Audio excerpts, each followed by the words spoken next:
4190조 원이에요. 오늘은 이 숫자 하나로 시작을 해보겠습니다. 어디서 많이 본 크기라고 느끼실 텐데 지난 한 달 우리 시장에서 사라진 돈 이야기인가 싶으실 텐데 아닙니다. 이건 한국 이야기가 아니라 지금 이 순간 미국 주식시장 안에 들어가 있는 빚의 크기입니다.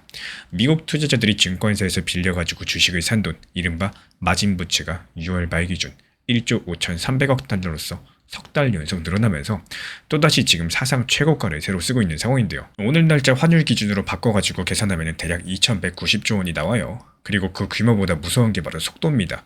1년 전보다요. 무려 51.5%가 붙었는데 이 정도로 빠르게 늘어난 시기는 통계가 시작된 1997년 이후에 딱 3번, 그리고 1999년 말에서 2000년 초, 2007년 중반, 그리고 2021년 봄뿐이었습니다. 각각 그 뒤에 무슨 일이 있었는지는 굳이 설명이 필요 없을 겁니다.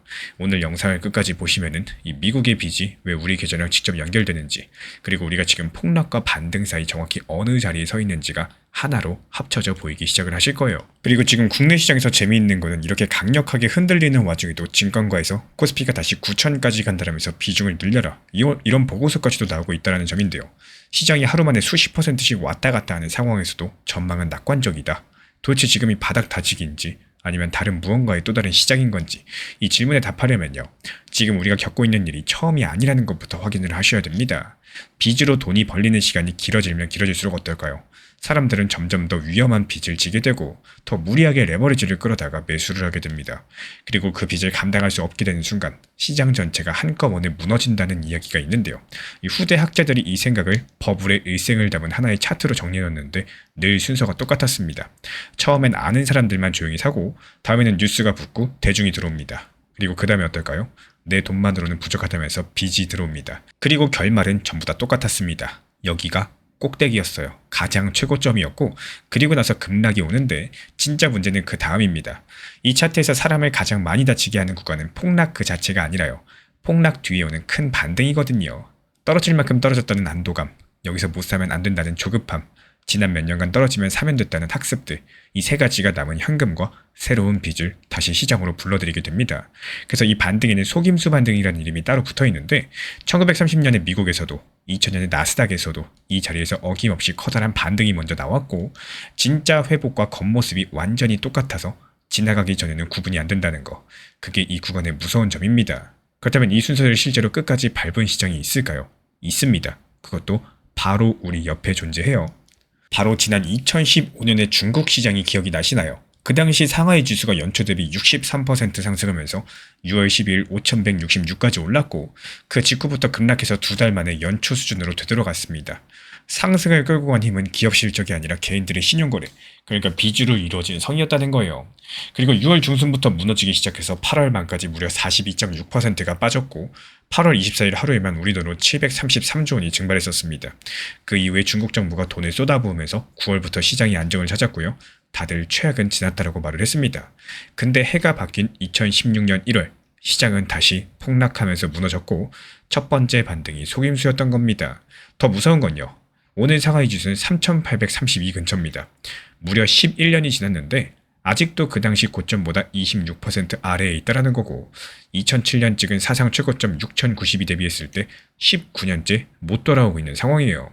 결국에 빚이 만든 고점은 무너지고 나면은 돌아오는데 10년, 20년이 걸리거나 아니면 아예 영영 돌아오지 못할 수도 있다는 뜻입니다. 그럼 이 차트 위에 우리를 한번 올려놓아 볼까요? 작년 10월 말이었죠. 이 코스피는 사상 처음으로 4,000선을 뛰어넘었고, 그 무렵에 신용거래 융자, 그러니까 증권사에서 빌려가지고 주식을 산 돈이 4년 만에 24조 원을 넘었다는 집계가 나왔습니다. 올해 들어서 봤을 때 1월달에 4,650선에서 출발을 해가지고요, 1월 20일 장중 처음에 5,000선을 밟았고, 전쟁이 있던 3월 한 달을 빼면은 매 달마다 상승하다가 5월 15일 사상 처음으로 8,000선까지도 돌파했습니다. 빚도 같이 자라났죠. 6월 24일 신용융자 잔고가 38조 6천억이었고요. 역대 최고가를 찍었습니다. 그리고 6월 고점 이후에 다들 아시는 7월이 왔죠. 여기까지가 차트의 앞쪽 절반입니다. 조용한 상승, 대중 유입됐고 빚은 꼭대기를 찍었어요. 그리고 나서 급락했죠. 그리고 지난 금요일 역대 최대 상승률의 하루가 나왔었습니다. 위치가 정확히 GPC죠. 우리가 지금 그 차트에서 급락 뒤에 큰 반등 구간, 진짜랑 속임수의 겉모습이 똑같다는 바로 그 자리에 서 있다는 겁니다. 그래서 오늘의 5% 하락만 놓고 보시면 끝났다, 아니다, 이런 것들을 말하는 것 자체가 의미가 없다는 거고, 구분하는 방법 자체가 따로 있기 때문에 이 구간의 정체를 가르는 기준은 지수가 아니라 바로 빚, 레버리지의 방향입니다. 지금 우리가 시장의 빚은 어디로 가고 있을까요? 여기서부터가 오늘의 가장 중요한 핵심 대목인데요. 금융투자협회 집계를 보시면은 지난 금요일 기준 신용융자 잔고는 28조 9,349억입니다. 6월 고점과 비교하면 10조 원 가까이 줄어들어가지고 6개월 만에 30조 아래로 내려왔고 1월 하순 수준까지도 되돌아갔습니다. 여기까지만 보면 그나마 다행인데요. 근데 안쪽을 들여다보면 이야기가 달라져요. 첫 번째로 잔고가 하루에 3조 2,100억 정도가 줄어든 날이 바로 그 17.91% 폭등한 금요일이었죠. 같은 날 개인은 10조 원 넘게 팔았고, 그러니까 그 역대급 반등을 빚을 지고 있던 개인들은 상당 부분 빚을 갚고 빠져나가는 기회로 썼다는 얘기입니다. 그리고 두 번째로 강제 청산은 아직 안 끝났습니다. 반대 매매는 이틀 연속 1,000억 원을 넘겨가지고 4일간 3,000억 원 육박했고, 세 번째로 이게 핵심인데 이 빚이 사라진 게 아니라 형태를 바꿨을 가능성입니다. 증권사에서 이틀짜리로 빌리는 초단기 외상, 미수금, 금요일 기준 1조 6천억이었고요. 오히려 불어나 있었습니다. KB증권은 신용을 쓰던 투자자가 고위험 단일 종목 레버리지 상품으로 옮겨갔을 수 있다면서 반대 매매가 줄었다고 해서 빚 정리가 끝났다? 이렇게 보기는 어렵다고 짚었고, 실제 이 레버리지 상품에서 개인들이 본 손실은 실현 손실 8조 원, 평가 손실 2조 원, 합쳐서 10조 원 규모로 추산이 됐습니다. 여기까지 말씀드린 건 전부 금융투자협회 집계, 거래소 수치, 증권사 리포트, 그리고 신문지면에 날짜랑 함께 실린 내용들인데요. 여기서 처음에 그 숫자로 돌아가 볼까요? 미국의 2,190조 원 레버리지, 우리 신형 융자 잔고의 무려 75배가 넘는 엄청난 돈이에요. 우리가 폭락을 겪는 동안에도 석 달 연속 불어나며 사상 최고치를 갈아치우고 있는 미국의 레버리지 빚덩어리입니다. 그럼 가격은 또 어떨까요? 한 나라 주식시장 전체 크기를 그 나라의 1년 경제 규모, GDP로 나눈 값을 버핏 지수라고 부르는데, 보통 이 버핏 지수가 100을 넘으면 고평가로 봅니다. 미국은 작년 9월에 이미 220%에 육박하면서 사상 최고가를 새로 썼고, 닷컴 버블 정점대가 190%였습니다. 그럼 대한민국은 어떨까요? 작년 10월 코스피가 3,800대일 때 이미 143%로 역대 최고를 갈아치웠고, 종전 기록은 2021년 8월에 135%였습니다. 올해 봄에는 코스피랑 코스닥을 합친 시가총액 4,700조 원을 GDP 2,600조로 나눈 값이 무려 180을 넘었고, 6월달 고점에서는 제가 단순하게 나눠보면 코스피 하나만으로도 GDP의 2.8배 근처까지 올라갔습니다. 지금은 어떨까요? 고점에서 33%가 빠진 오늘 종가로 어림잡더라도요, 여전히 GDP의 2배 안팎입니다. 이만큼 내려오고 나서야 미국 역사상 최고 과열이었던 그때 그 수준 근처로 겨우 내려오게 된 겁니다. 그래서 정리드리면 이렇게 돼요. 전 세계에서 경제 규모 대비 가장 크게 커져 있던 시장, 대한민국이 먼저 무너졌어요. 그리고 그 다음으로 커져 있는 시장, 미국에는 지금 역사상 가장 많은 빚이 역사상 3번밖에 없었던 속도로서 지금도 계속해서 쌓이고 있습니다. 만약에 그 빚이 방향성을 바꾸는 날이 오면 무슨 일이 벌어질까요? 이번 반등을 매수한 주체가 누구였는지 떠올려 보시면 됩니다. 바로 외국인이죠. 그리고 외국인 자금이 빠질 때 함께 움직이는 게 하나 더 있습니다. 바로 환율입니다. 원하는 전세계 시장이 불안해질 때 가장 먼저 팔리는 쪽에 선은 통하죠. 오늘 환율은 1,429원입니다. 왜 지금 환율이 눌려 있는지, 그 하락이 왜 기한이 정해져 있는지, 이런 움직임들이 지난 환율 영상에서 자세히 다뤄드렸으니까요. 오늘은 그냥 한 줄만 보태보겠습니다. 미국의 빚이 풀리기 시작하는 날, 대한민국은 주가 하락과 환율 상승을 동시에 겪게 될 가능성이 크다라는 말씀을 드려요. 지금 제가 바라보고 있는 관점은 국내만 보시면 강제로 팔려 나올 빚은 이제 많이 줄어들었습니다. 잔고가 1월 수준까지 내려왔고 반대 매매도 규모가 작아지고 있으니까요. 그래서 당분간은 오늘처럼 급등과 급락을 반복하면서 저점을 여러 번 확인해가는 흐름들이 이어질 가능성이 높다라고 보고요. 오늘의 5% 하락도 그 일부를 읽습니다. 참고로 실물 쪽 숫자는 나쁘지가 않은데요. 7월달 수출이 1년 전보다 62% 늘었고 반도체 수출은 178% 뛰었습니다. 이번 폭락의 본질이 실문이 아니라 빚과 가격이 있었다는 방증인데요.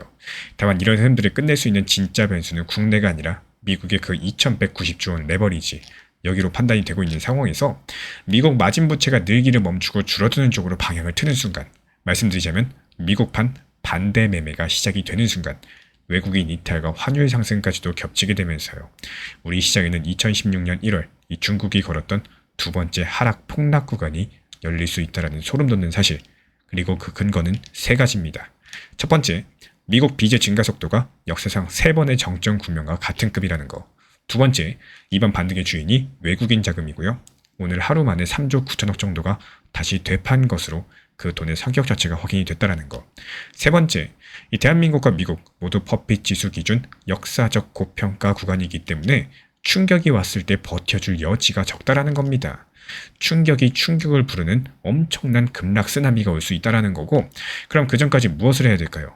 지난 환율 영상 끝에 약속드렸던 방어 전략들, 오늘 그 첫 번째 답을 드리자면은 짧게 보면 지금은 시장 전체가 아니라 외국인이 실제로 사고 있고 이익 전망이 올라가는 종목만 데이터로 확인해가면서 짧게 치고 대응하는 구간입니다.